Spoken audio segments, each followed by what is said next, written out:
আসসালামু আলাইকুম। টিকটকে আপনি আপনার ফলোইং যে লিস্ট রয়েছে সেই লিস্টটা আপনি কিভাবে হাইড রাখবেন। দেখতে পাচ্ছেন আমার এখানে ফলোইং 10 দেখাচ্ছে। আপনার এখানে হয়তো ফলোইং আরও বেশি দেখাতে পারে, কিন্তু এই ফলোইং লিস্টটা আপনি কীভাবে হাইড রাখবেন। যে কোনো পার্সন যদি আপনার টিকটক আইডিতে প্রবেশ করে, সে আপনার যদি ফলোইং লিঙ্কের উপর ফলোইং অপশনের উপর ক্লিক করে, তাহলে আর তার সামনে আপনার ফলোইং লিস্টটা ওপেন হয়ে যাবে।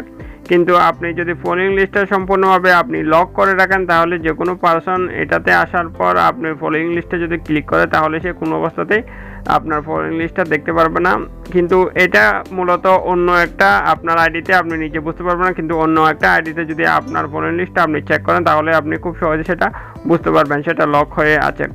এই ছোট্ট কাজটা আপনি কিভাবে করবেন, সেই জন্য আপনাকে যে কাজটা করতে হবে, আপনাকে টিকটকে আসার পর আপনি আপনার টিকটক প্রোফাইলে চলে আসবেন। টিকটক প্রোফাইলে আসার পর এই যে দেখতে পাচ্ছেন ডান পাশে 3 লাইন নামে যে একটা অপশন রয়েছে, এটার উপর আপনাকে ক্লিক করতে হবে। এটার উপর ক্লিক করে দিলে আপনি এরকম ইন্টারফেস দেখতে পারবেন। এরপর এখানে সেটিং অ্যান্ড প্রাইভেসি অপশন রয়েছে, জাস্ট আপনাকে সেটিং অ্যান্ড প্রাইভেসি অপশনের উপর ক্লিক করতে হবে। সেটিং অ্যান্ড প্রাইভেসি অপশনের উপর ক্লিক করে দিলে আপনি এরকম ইন্টারফেস দেখতে পারবেন। এরপর এখানে দেখতে পাচ্ছেন এখানে প্রাইভেসি নামে একটা অপশন রয়েছে, জাস্ট আপনাকে প্রাইভেসি অপশনের উপর ক্লিক করতে হবে।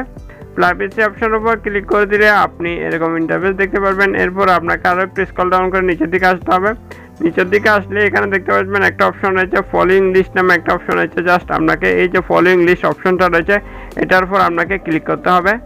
এটার উপর ক্লিক করে দিলে আপনি এখানে দুটো অপশন পেয়ে যাবেন, একটা হচ্ছে এভরিওয়ান আর একটা হচ্ছে অনলি ইউ। তা এভরিওয়ানের মানে হচ্ছে যে কোনো পারসন এটা আপনার যে ফলোইং লিস্টে রয়েছে সেটা দেখতে পারবেন, এবং অনলি ইউ অপশনের মানে হচ্ছে শুধুমাত্র আপনিই দেখতে পারবেন, কোনো পারসন সেটা দেখতে পারবে না। এক্ষেত্রে আপনি যদি আপনার ফলোইং লিস্টটা সম্পূর্ণভাবে হাইড রাখতে চান, মানে কেউ না দেখুক আপনার ফলোইং লিস্টটা আপনি কাকে কাকে ফলো করেছেন, সেক্ষেত্রে আপনি অনলি ইউ যে অপশন রয়েছে এটার উপর আপনি ক্লিক করে দিবেন। এটার উপর ক্লিক করে দিলে অটোমেটিকভাবে এই সেটিংসটা অ্যাক্টিভেট হয়ে যাবে আপনার যে টিকটক আইডিতে।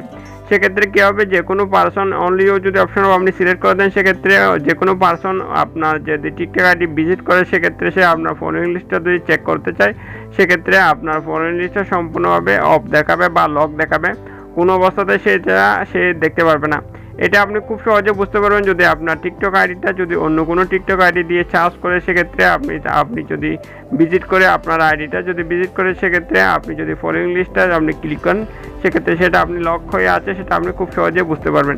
কিন্তু নিজের আইডিতে সেটা আপনি দেখতে পারবেন, কিন্তু আপনাকে যদি দেখতে হয়, সেক্ষেত্রে আপনি অন্য আইডির সাহায্য নিতে হবে, অন্য আইডির মাধ্যমে আপনি সেটা খুব সহজে বুঝতে পারবেন। তার মাধ্যমে এভাবে আপনি খুব সহজে আপনার টিকটক আইডিটা খুব সহজে আপনার টিকটক আইডির ফলোইং লিস্ট এভাবে আপনি হাইড করে রাখতে পারবেন কোনো রকম সমস্যা ছাড়াই। বন্ধুরা, এই হচ্ছে আজকে ভিডিও ভালো লাগলে অবশ্যই একটা লাইক করে দেবেন, আর আমাদের চ্যানেলটা যদি এখন আপনি সাবস্ক্রাইব করে না থাকেন, তাহলে অবশ্যই সাবস্ক্রাইব করে সাথেই থাকবেন। সো সবাই ভালো থাকবেন, আল্লাহ হাফেজ।